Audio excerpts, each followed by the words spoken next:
Siko lanang Parubaya asal Teluk Betung, Kecamatan Pulau Rimau meninggal dunia sesudah berbelanja di Pasar Pangkalan Balai.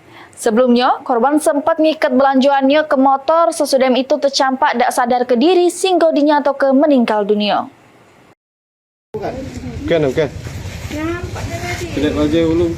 Kejadian ngehebohke terjadi di Pasar Pangkalan Balai, Kabupaten Banyuasin. Warga sempat digegerke dengan adanya siko lanang Parubaya asal Teluk Betung, Kecamatan Pulau Rimau yang meninggal secara mendadak. Menurut keterangan warga, lanang tersebut sedang belanja sosis di salah siko toko di Pasar Pangkalan Balai. Sesudah belanja, lanang tersebut nak ngibet barang belanjaannya di motor. Cuma pas lagi ngibet, lanang tersebut langsung campak ke tanah terus meninggal dunia. Basuni, warga setempat ngatoke, tidak tahu secara pasti apa penyebab meninggalnya. Sesudah mengetahui Sudem tidak bernyawa, warga setempat bawa jenazah ke rumah duka guna ke ambulans ke Desa Teluk Betung, Kecamatan Pulau Rimau. Bapak itu datang dari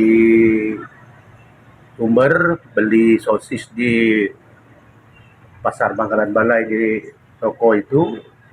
Nah, setelah sudah beli, dilayani toko mereka sudah selesai dibayar seluruhnya, dan langsung karung itu dikebatkan di motor.